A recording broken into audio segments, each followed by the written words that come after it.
Hey guys, my name is Jordan Harris, and welcome back to YouTube. And today I'm going to be talking about the new TV series Loki.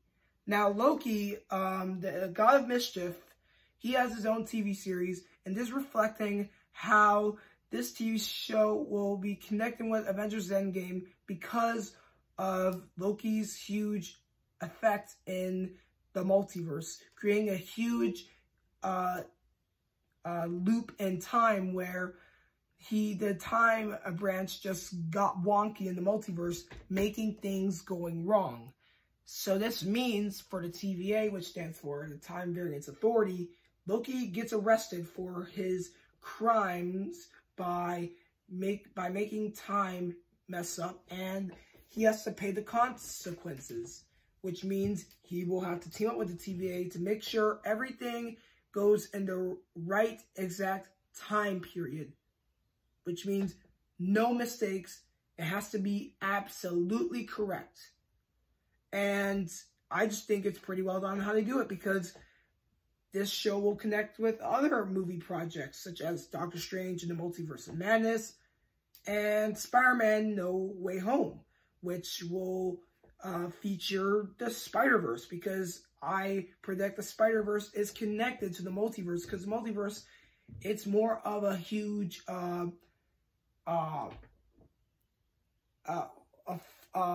magnetic force that has so many realms that can feature so much dangerous effects, which could create a huge different universal perspective in the MCU. And for Loki's evil scheme, which was messing up with time with the Tesseract's power of teleportation, this will make the TVA have to deal with Loki's schemes throughout the whole series because of his past crimes as an evil villain. And as the God of Mischief, he has tricked his brother. Also, he faked his death millions of times, but really, he didn't fake his death in Avengers Infinity War, where he was trying to sacrifice himself for the sake of his brother's life. And that was a big sacrifice throughout the movie, because I know Loki, he had a cold heart throughout the whole MCU, but he had a huge heart in Avengers Infinity War, because as you may know, throughout the whole movie, it featured so many characters who have feelings for each other. Not romantic feelings. I mean, there were some, but most of them pretty much like brotherly feelings, best friend feelings, such as Rocket and Groot. Yeah, I mean, that's what Avengers Infinity War was, because it just explained how many people who they love and care for will be gone soon. And that was Thor's brother Loki, who had a choice to save his brother or act as a selfish being, as he always was.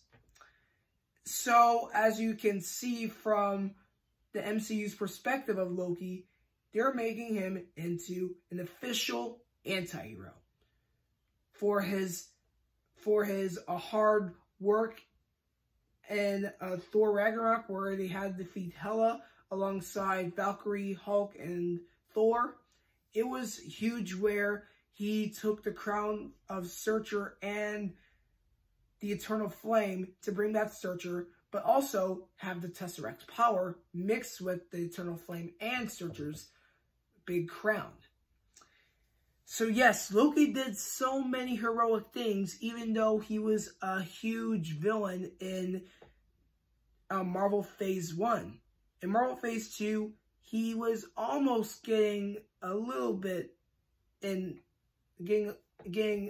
of good inside of him in Thor: The Dark World, but that ended terribly when he was acting as Odin at the end of the movie.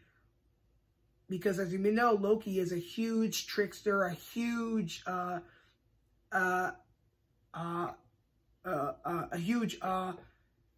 master of the skies. Because as you may know, he can disguise as anyone and make them look bad in front of any individual who knows that person well, but doesn't know that it's actually Loki.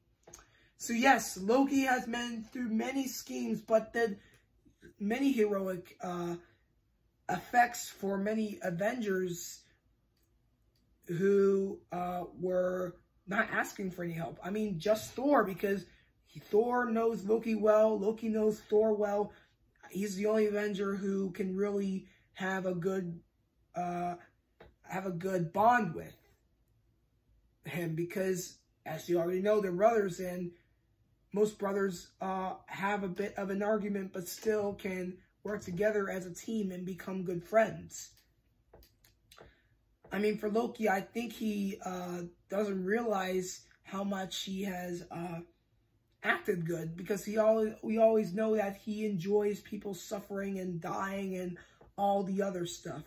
But throughout the whole show, we might see a different version of Loki, because as we know in the past MCU movies like Ragnarok and Infinity War, he was pretty much good during that time.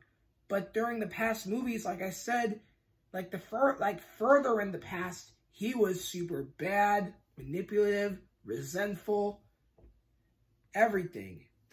He was the bad boy of the MCU, the big, big bad.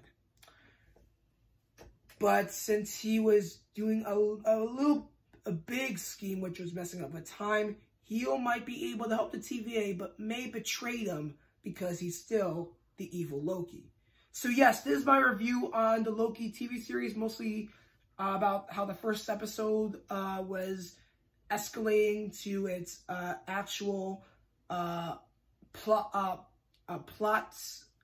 in the series where he will help out the TVA, and how things could turn up in future Marvel films. Thank you guys for joining my video. Please comment down below how you felt about the first episode of Loki. As always, please give me that thumbs up, subscribe to my channel, go to the notification bar if you do not want to miss a video while I post.